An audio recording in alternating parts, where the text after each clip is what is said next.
Sore itu saya bertemu dengan Mbah Fatih, lahir 1949. Mbah Fatih silsilahnya dari ayah dan ibu sambung ke Mbah Usman. Dari jalur ayah, Fatih bin Mujib bin Akib bin Tandur bin Usman. Dari jalur ibu, Fatih bin Mulaikah binti Mustojidah binti Tandur bin Usman.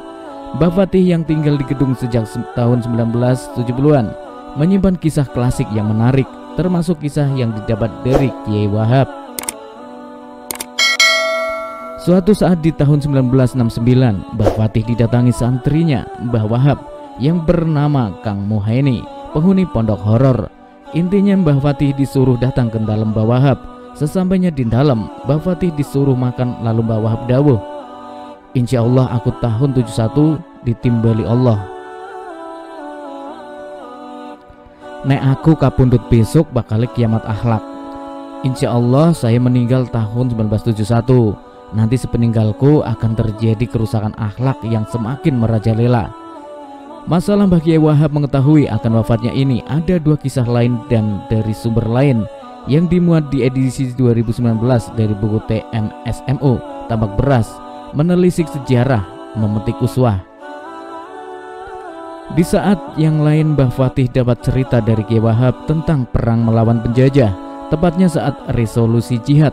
Sebelum pencetusan resolusi jihad, Kiai Hasim, Kiai Wahab, dan Kiai Bisri ziarah ke makam Mbah Kiai Usman di Gedang, 100 meter dari rumah saya. Sedikit informasi, Mbah Kiai Usman adalah menantu Mbah Kiai Sehah, pendiri pondok Tambak Beras. Mbah Kiai Usman mempunyai menantu yang bernama Mbah Kiai Asy'ari, ayah Kiai Hasyim Asy'ari. Adapun Kiai Bisri diambil menantu Mbah Kiai Kasbullah. Mbah Kiai Kasbullah ayah Kiai Wahab. Walhasil seluruh kiai di atas mempunyai relasi saudara. Saat di makam Mbah Usman itulah secara metafisik beliau bertiga diberi sorban oleh Mbah Kiai Usman. Mbah Kiai Usman juga berpesan, kalau berperang jangan hanya ditunjukkan untuk membela umat Islam, tapi belonono belalah umatnya Allah. Kata Mbah Fatih, seluruh manusia entah agama apapun adalah umatnya Allah yang perlu juga diperhatikan. Tentu pesan Mbah Kiai Usman ini menarik. Pertama, dari sisi pandangan dasar bahwa ulama adalah pewaris Nabi yang bermisi membawa rahmat bagi seluruh alam, termasuk manusia. Misi ini relevan dengan hadis yang disebut al-musalsal bil awwaliyah. Sayangilah semua yang ada di bumi, maka semua yang ada di langit akan menyayangimu. Kedua, menarik dari kenyataan di area makam Mbah Usman, di mana ada makam non-muslim atau Hindu, yakni istri Ronggolawe. Dalam versi Mbah Fatih adalah Hindu, tapi dalam versi lain adalah Islam. Dalam tuturan Mbah Fatih saat haflah Pondok Bahrul Ulum Tambak Beras tahun 2003-an, seperti biasa ada khataman di makam para kiai Tambak Beras, salah satunya di makam Mbah Kiai Usman. Saat itu ada orang, katanya dari Bali, datang dan mempunyai catatan buku bahwa makam istri Ronggolawe juga ada di area makam Mbah Usman.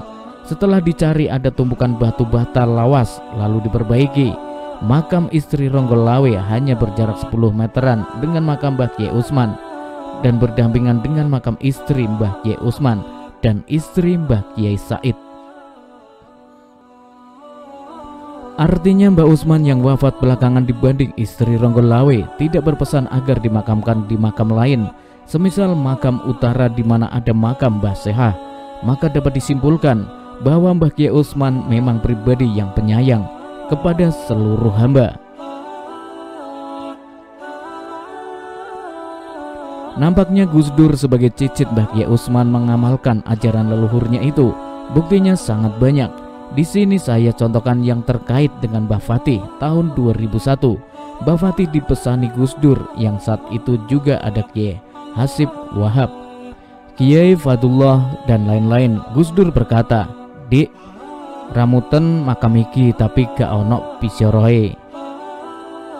Intinya Mbah Fatih disuruh merawat makam Mbah Kiai Usman, tapi Gus Dur menegaskan tidak ada gajinya. Sekalipun demikian, Gus Dur sangat perhatian. Suatu pagi Pak Yani, sopir Gus Dur, bilang ke Mbah Fatih bahwa sepulang dari meresmikan kantor PKB di Surabaya, Gus Dur malamnya akan ziarah ke makam Mbah Kyai Usman, tapi tidak usah diworo-woro, disebarkan info kedatangannya.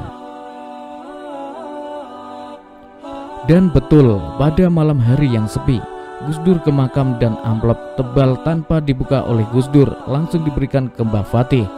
Uang itu ditotal Mbah Fatih sekitar 15 juta yang lalu dipakai untuk membeli lampu, sanyu, dan tambahan renovasi rumah. Masih banyak kisah humanisnya Gus Dur yang tidak hanya kepada sesama muslim tapi juga kepada non-muslim.